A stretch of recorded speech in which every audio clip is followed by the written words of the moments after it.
मान लो ये आपकी एक सर्किट है,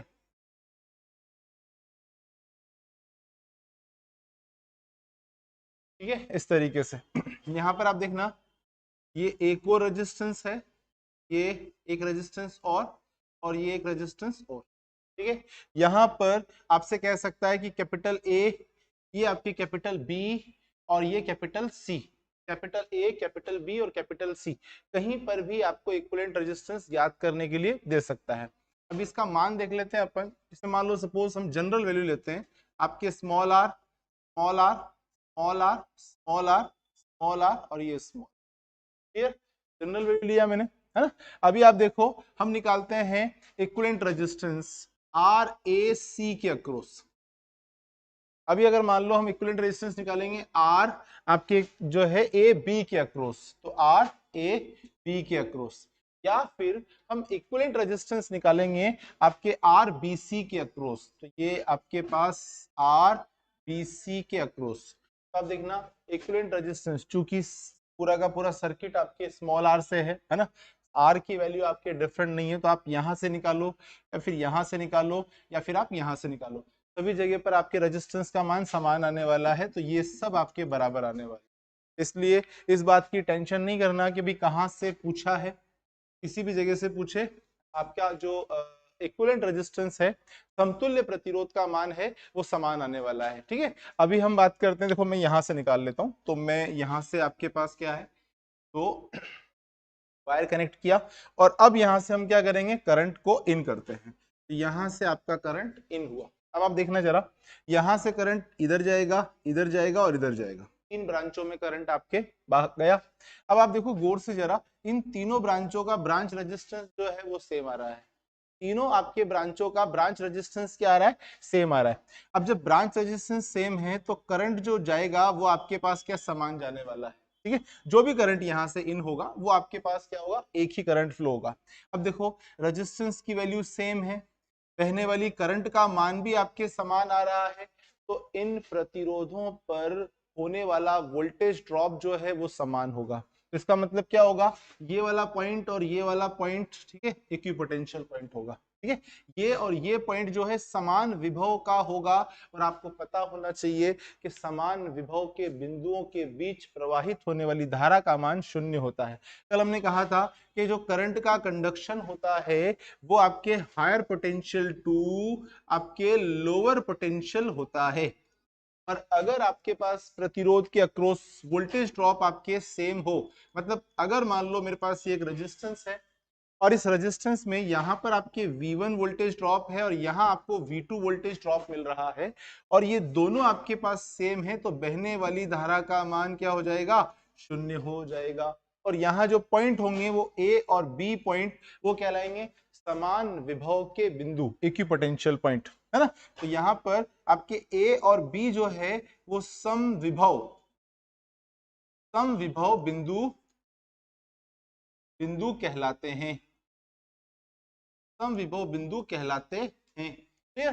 तो ए और बी जो है इक्विपोटेंशियल पॉइंट होंगे, और अगर मान लो आपके पास ए और बी इक्विपोटेंशियल पॉइंट के अक्रॉस कोई भी एलिमेंट जुड़ा हुआ हो तो आप उस एलिमेंट को हटा सकते हो, ठीक है। क्योंकि अगर समान विभव के बहने वाली धारा का मान शून्य है, तो ये किसकी कैरेक्टरिस्टिक्स है, ये आपके ओपन सर्किट की कैरेक्टरिस्टिक्स है ना, ओपन सर्किट की विशेषता है। और ओपन सर्किट में आपके क्या है, करंट का वैल्यू क्या होगा, आपके जीरो होगा, इसलिए हम इस सर्किट को ओपन मानेंगे और जो भी एलिमेंट यहाँ जुड़ा होगा उसे हम हटा देंगे। इसका मतलब ये जो आपको एलिमेंट नजर आ रहा है ना, वास्तव में ये एलिमेंट आपके सर्किट में है ही नहीं, है ना। हम इस एलिमेंट को हटा सकते हैं, इस एलिमेंट को ओपन कर सकते हैं, ये यहां से यहां तक आपके पास क्या है, ये एलिमेंट ओपन हो, पूरा का पूरा ओपन नहीं कर रहा हूं आपके लिए मैं, लेकिन आप मानना ये सारा अगर हटा भी दोगे ना, आप इसको ऐसे हटा भी दोगे तो ये सर्किट आपका हो जाएगा, ठीक है। अभी कई बार बच्चा क्या करता है, ऐसे डाउट क्लियर करता है कि सर इस पर पोटेंशियल का वैल्यू सेम है, इस पर पोटेंशियल का वैल्यू सेम है, तो फिर इस पर भी तो पोटेंशियल का वैल्यू सेम होगा, तो फिर आप यहां से कुछ क्यों नहीं हटा रहे हो। तो आप देखना ये सर्किट यहां से इनिशिएट हो रहा है और यहां पर आपके एंड हो रहा है ना। आप देखो यहां से स्टार्ट हो रहा है और यहां पर आपके समाप्त हो रहा है, ये ओवरऑल पूरा सर्किट यहीं तो जाके खत्म होगा। और ध्यान रखना जब खत्म हो जाती है तो उन पर ज्यादा बातचीत नहीं करते हैं, हम बातचीत कहाँ करेंगे, एक जो सर्किट के अंदर है ना, मतलब जो मामला खत्म हो गया तो वो फिर खत्म हो गया, उस पर आप ज्यादा डिस्कस नहीं करोगे, क्योंकि ये सर्किट एंड हो चुका है यहाँ पर, इसलिए मैं इस पॉइंट पर डिस्कस नहीं करूंगा, मैं यहाँ और यहाँ पर ही बात करने वाला हूँ। अब आप देखो यहाँ से ये वाला करंट जो यहाँ गया है, यही करंट यहाँ से होता हुआ यहाँ जाएगा, बोले हाँ सर। तो अगर मान लो यहाँ से होकर यहाँ जा रहा है तो आपस में परस्पर कौन से क्रम में हो गया, श्रेणी क्रम में। और अगर ये श्रेणी क्रम में है तो इसका तुल्य प्रतिरोध जो है वो क्या हो जाएगा, जुड़ जाएगा। इसका मतलब कितना हो गया, ट्वाइस आर। तो ये और ये आपके 2R, ये आपके 2R। अब आप देखो इसको, देखो आप ये वाला करंट देखो, ये वाला करंट देखो, यहाँ से बाईपास होकर सीधे यहाँ पहुंचेगा, और जब यहां से होकर यहां पहुंचेगा तो ये भी आपके सीरीज में आ गए, और जब ये सीरीज में हो गए तो कितना हो जाएगा आपके पास, ट्वाइस आर। ठीक है, ये आपके पास ट्वाइस आर। अब आप देखना, ये आपके ट्वाइस आर है, ये ट्वाइस आर है, और ये आर है। ये है पैटर्न नंबर फर्स्ट, इसमें हमने क्या कहा था कि सबसे बड़ा प्रतिरोध 2 बार आएगा, और उसके बाद जो रेजिस्टेंस होगा वो उसका आधा होगा, या उसके बाद रेजिस्टेंस उसका आधा हो, या उसके बाद रेजिस्टेंस उसका आधा हो, तो आंसर क्या होगा, सबसे छोटे का आधा होगा। आंसर क्या होगा, सबसे छोटे का आधा होगा। तो देखो सबसे बड़ी वैल्यू आपके 2 बार आ रही है, यस सर, उसके बाद जो है वो उसका आधा आ रहा है, बोले यस सर। तो आंसर क्या होगा, आंसर आपके इसका हाफ होगा। तो यहाँ पर आर ए सी की वैल्यू जो आएगी वो होगी small R by two. R A C की वैल्यू क्या होगी, small R by two. Clear. अब देखो यहाँ पर आर की वैल्यू कुछ भी रख दे, है ना। अगर मान लो इस सर्किट के अंदर आपसे कहता कि 1 ओम, 1 ओम, 1 ओम, तो हम आंसर क्या बोलते हैं, बोले 1/2 ओम। ठीक है, मतलब 0 पॉइंट आपके 5 ओम। अगर यहाँ पर कहता कि ये वैल्यू आपके पास कितनी है, 10 ओम है, ये आपके पास 10 ओम है, और ये आपके 10 ओम है, तो फिर हम आंसर क्या बोलते हैं कि आंसर इसका इसके सापेक्ष जो आएगा वो आएगा आपके 5 ओम। कुछ नहीं करना है, जनरल वैल्यू पकड़ लो कि R/2 है, R/2 का मतलब क्या होगा, हाफ, और R/2 का मतलब हाफ है, तो इसका मतलब क्या करना है आपको, जो भी वैल्यू देगा उसका आधा करना है। क्लियर। ये पैटर्न आपको समझ में आ गया होगा। अभी हम पैटर्न नंबर 11 में क्वेश्चन नंबर आपके सेकंड देखते हैं। अब देखो ये जो आपसे पूछा है, जरूरी नहीं है ऐसे ही पूछे, आपको ऐसे भी तो पूछ सकता था। अब देखना मैं वैल्यू रखूंगा, है ना, जनरल वैल्यू नहीं रखूंगा, मैं वैल्यू रखकर क्वेश्चन बताऊंगा आपको। तो जैसे कि मान लो आपके वापस वही सर्किट लेते हैं अपन, और यहाँ पर ये एक प्रतिरोध, ये आपका दूसरा प्रतिरोध, और ये जो है ये आपका तीसरा प्रतिरोध। क्लियर। वापस देखना, यहाँ पर ये एक रेजिस्टेंस, यहाँ पर ये दूसरा रेजिस्टेंस, और ये आपके पास जो है यहाँ पूछा प्लस और माइनस। यहाँ से एक एलिमेंट हटा दिया और एक एलिमेंट हटाकर आपसे पूछा कि अब निकालिए, और यहाँ मान क्या दे दिया, यहाँ दे दिया आपके पास 20 ओम। ये आपके पास 20 ओम है, अभी सब वैल्यू 20 है ना, ये भी 20 है, ये भी 20 है, और ये भी आपके 20 ओम है। तो सारा वैल्यू जो है वो आपके 20 ओम है। आपको यहाँ प्लस और माइनस पे निकाल, इसके अक्रॉस निकालना है। अपन इसे देते हैं कि ये x है और ये आपके पास क्या है, y है। x और y के सिरों के बीच कुल प्रतिरोध ज्ञात करें। क्या पूछेगा आपसे, x तथा y के बीच कुल प्रतिरोध का मान ज्ञात करें। कुल प्रतिरोध का मान ज्ञात करें, ये आपका क्वेश्चन है। चलो तो अभी हम क्या करते हैं, करंट भेजते हैं। देखो प्लस से करंट इन करेगा, तो यहां से करंट आपके इन किया। अब आप देखना, यहां से करंट इन किया तो यहां और यहां जाएगा, बोले यस सर जाएगा। अब आप गौर से देखो यार, इन दोनों पर एलिमेंट आपके सेम आ रहा है कि नहीं आ रहा, बोले हाँ सर, इन दोनों पर एलिमेंट की वैल्यू सेम आ रही है। अब देखो एलिमेंट की वैल्यू अगर सेम है तो जो भी करंट आपके बटेगी वो बराबर बराबर होगी, और अगर धारा का मान समान है, प्रतिरोधों का मान समान है, तो उनका गुणनफल भी समान होगा, और अगर उनका गुणनफल समान होगा तो यहाँ जो बिंदु मिलेंगे वो समान विभव के बिंदु होंगे, वो इक्विपोटेंशियल पॉइंट होंगे। ये आपके पास ए और ये आपके क्या हो जाएगा, बी, समान विभव का बिंदु होगा। अब आपको पता है ए व बी अगर सम विभव के बिंदु है तो इनके बीच जो भी ब्रिज की भूमिका निभाएगा, जो भी आपके पास क्या सेतु की भूमिका निभाएगा, या इनके अक्रॉस जो भी जुड़ा होगा, इनके आर पार जो भी रेजिस्टेंस जुड़ा हुआ होगा उसमें प्रवाहित होने वाली धारा का मान 0 होगा। यहाँ बहने वाली करंट का मान कितना हो जाएगा? 0। और अगर करंट का मान 0 है तो it behaves like open circuit, है ना। तो हम इसको क्या कर सकते हैं? ओपन कर सकते हैं। तो ये आपके क्या है? ओपन हो गया, है ना। ये आपके पास क्या हो गया? ओपन हो गया। अब देखो जरा करंट देखते हैं हम, करंट कैसे जाएगी। जब ये ओपन हो गया तो करंट देखो यहां से सीधे बाईपास होकर यहां पहुंचेगी। अभी आप देखिए यहां से करंट, आपके ये वाली करंट जो है बाईपास होकर सीधे इधर पहुंचेगी। तो आप बताइए, यही वाली धारा यहां जा रही है, यही वाली धारा इसमें से चल रही है, यही वाली धारा यहां जा रही है और यही धारा इसमें जा रही है। या फिर आप इसको पकड़कर ऐसे खींच लीजिए, ऐसे जैसे ही खींचोगे ना ये आपके अक्रॉस हो जाएंगे, आर पार हो जाएंगे, है ना। तो आप देखो 20 और 20 कितना हो जाएगा आपके पास? बोले सर 40 ओम। इधर देखो 20 और 20 कितना हो जाएगा? बोले गुरुजी 40 ओम। तो ये आपके पास कितना? 40 ओम। अब आपने 40 40 इसको पकड़ के आपने ऐसे किया तो एक आपके ये रहा, एक ये रहा, है ना। दो आपके रेजिस्टेंस अक्रॉस जुड़े हुए हैं तो आंसर कितना हो जाएगा? 40 40 पैरेलल में है तो आंसर आपके पास उसका आधा, है ना। तो आंसर आपके पास कितना हो जाएगा? 20 ओम। तो आर टी का मान आपको मिलेगा 20। क्लियर? आर टी का मान क्या हो जाएगा आपके पास? 20 ओम। ये अगर ऐसे पूछता है तो ये आपका सर्किट सेकंड था।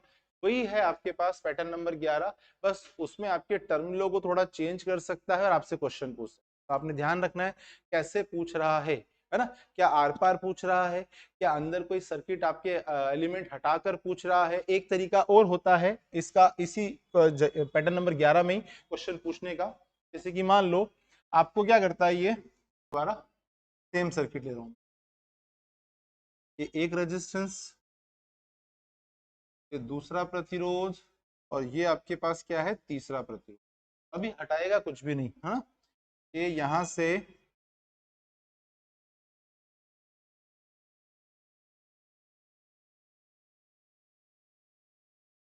अब देखो इससे पहले वाले में जो था ना वो सेम सेम है। यहाँ पर आपके ये प्लस है और ये माइनस है। आपसे पहलेगा कि x और y, ये x है और ये y, x और y के बीच कुल प्रतिरोध का मान ज्ञात कीजिए। टोटल रेजिस्टेंस की वैल्यू निकालनी है और यहाँ पर आपको प्रतिरोधों का मान जो दे रखा है वो दे रखा है 100 ओम। ये भी आपके पास 100 ओम है, ये भी आपके पास 100 ओम, ये रहा आपके पास 100 ओम और ये रहा आपके 100 ओम। ये भी वैल्यू आपके पास कितनी है? 100 ओम की। ठीक है, इस तरीके का क्वेश्चन पूछ सकता है आपसे। तो अभी आप देखना, अगर ऐसे पूछता है तो आप इस सर्किट को कैसे सॉल्व करोगे? फटाफट आपके क्या है कमेंट बॉक्स में इसका इक्विवेलेंट रेजिस्टेंस निकाल के बताओ। आप देखना, अगर ये सर्किट नहीं होता तो क्या होता? कल आप सोचो, अगर ये सर्किट नहीं होता तो क्या होता? बोले गुरुजी अगर ये नहीं होता ना तो ये सर्किट और पीछे वाला सर्किट सेम होता। अगर आपके पास ये नहीं होता तो ये सर्किट और पीछे वाला सर्किट जो है वो सेम होता। इधर देखो आपके पास, है ना। तो अभी आप देखना, अगर मैं इसको पकड़ के ऐसे खींच दूं तो यहां पर आप देखना ये रेजिस्टेंस यहाँ जाएगा और यहां से आपके ये हो जाएगा। तो इसका मतलब ये सारा तामझाम जो है ना ये आपके नीचे की तरफ आ गया और ये वाला ऊपर की तरफ चला गया। तो एक बात तो क्लियर है कि जो भी करंट यहाँ इन होगी, है ना, जो भी करंट यहाँ इन होगी वो करंट इसमें से पास होगी। और अगर इसमें से पास होगी तो आंसर जो है वो 100 प्लस आ रहा है। आंसर आपके पास क्या है? 100 प्लस आ रहा है। क्लियर? तो अब देखो मैं जरा एक बार चेक करते हैं इसको। यहां से करंट अंदर गया, ठीक है। अब देखो करंट यहां और यहां बटेगा, इस जगह पे उस जगह पे बटेगा। ठीक है, तो अब देखो अगर यहां से करंट इन हुआ और यहां बट रहा है तो आप इन दोनों आपके ब्रांचों को देखो। आप इन दोनों ब्रांच का ब्रांच रेजिस्टेंस जो है वो सेम आ रहा है। अगर आपके ब्रांच रेजिस्टेंस की वैल्यू सेम है तो इसका मतलब करंट का जो बंटवारा होगा, करंट का जो डिवीजन होगा वो आपके पास क्या होने वाला है? बराबर बराबर होने वाला है। और अगर करंट बराबर है, रेजिस्टेंस बराबर है तो दोनों का प्रोडक्ट, दोनों का गुणा वो भी आपके समान होगा। यहाँ पर वोल्टेज ड्रॉप की वैल्यू सेम होने वाली। इसका मतलब क्या हुआ? ये बिंदु और ये बिंदु जो है वो आपके समान विभव के बिंदु कहलाएंगे। और अगर ये समान विभव के बिंदु हैं तो इसका मतलब क्या हुआ कि इनके अक्रॉस जो भी जुड़ा हुआ है ना उसे आप हटा दो। इनके अक्रॉस जो भी जुड़ा हुआ है उसे आप हटा दो। तो इसका मतलब ये जो है आपके इसमें बहने वाली धारा का मान क्या हो जाएगा? बहने वाली धारा का मान 0। और ये ओपन कर सकते हैं, ये मैंने इसको ओपन कर दिया, ये मैंने इसको ओपन कर दिया। अब आप देखना यहां पर इस जगह पे चेक करते हैं। आप देखो ये करंट यहाँ से बाईपास होके सीधे इसके पास जाएगी, तो 100 और 100 200 है ना। ये वाला करंट देखो यहाँ से बाईपास होके सीधे इधर जाएगा, क्या हो गया 100 और 100 आपके 200। अब आप देखना ये सर्किट को अगर मैं खींचूंगा ना तो ये तो सीधे इधर हो जाएगा, और आपके पास 200 और 200 पैरेलल में, तो आपके 100 और 100 और 100 वापस आपके सीरीज में, तो कितना हो जाएगा 200। तो यहाँ पर इक्विवेलेंट रेजिस्टेंस का मान जो आएगा वो आएगा आपके 200 ओम। एक भी बच्चे का राइट नहीं है यार, एक भी बच्चे का राइट नहीं है, बहुत गलत बात है यार, है ना, राइट होना चाहिए था। चलो फिर कोई बात नहीं। इसको जो है आप देखो इधर की तरफ मैं खींच के बता रहा हूँ बाहर की तरफ, ये रहा आपका वाई पॉइंट, ठीक है। जैसे मैं इसको खींचूंगा तो ये यहाँ पर आ जाएगा आपके पास कितना 100 ओम, ठीक है। अब इधर देखो, इधर की बात करते हैं, पीछे की बात करते हैं। यहाँ से 2 ब्रांच जा रही है, यहाँ से आपके 2 ब्रांच जा रही है, और ये दोनों ब्रांच आकर यहाँ मिल रही है। ये हमारा एक्स टर्मिनल है, ये प्लस एक्स टर्मिनल है, ये आपके पास क्या है प्लस एक्स टर्मिनल, ये वाई टर्मिनल है, ये माइनस टर्मिनल। अभी आप देखना यहाँ से अपन ने 100 प्लस 100 200 किया था ना, ये कितना हो जाएगा 200, और ये कितना हो जाएगा 200। अभी तो समझ में आ ही गया होगा कि इसको आप हल करोगे, इस वाले सर्किट को तो बच्चा भी हल कर सकता है यार। कितना हो जाएगा 100, और ये 100 इसके साथ सीरीज में तो 200, इसका मतलब आपके 200 ओम जो है वो राइट। क्लियर, ये आपके पैटर्न नंबर 11 था। तो आई होप पैटर्न नंबर 11 आपको समझ में आ गया होगा, और यहाँ से आपके पास मान कैसे भी पूछे है ना, आप आराम से निकाल लोगे। अब आप देखना ऐसे नहीं करते हैं यार, है ना, आप इसको देखो सिंपल एक बात सोचना कि अगर ये नहीं होता तो वैल्यू कितनी होती 100, ये नहीं होता तो वैल्यू कितनी होती 100, और ये है साथ में सीरीज में है, क्योंकि ये सारा करंट इसमें से जाएगा, तो 100 प्लस 100 200। आपको डायरेक्ट याद है, पैटर्न पढ़ाई इसलिए रहा हूं कि वहां पर 1 सेकंड में क्वेश्चन लगे, ये नहीं कि आप वहां पर भी आपके पास ये पूरी की पूरी खिचड़ी बना के समझा रहे हो उसको ना, उसको समझना नहीं है, आप उसको आंसर चाहिए, तो आपने केवल आंसर बताना उसको कि इसका आंसर क्या आएगा। तो सिंपल, ये नहीं होता तो 100 होता, ये है सीरीज में है तो 200 आंसर आपके पास। अगर आपके पास ये नहीं होगा तो आंसर क्या होगा, बोले आंसर आपके 100 ओम होगा। अच्छा अगर मान लो आपके पूरा का पूरा शॉर्ट होता, और तो फिर क्या होता, बोले आंसर आपके 50 हो, जैसे कि आप बता रहे हो, है ना, इस तरीके से। चलो आगे बातचीत करते हैं अपन।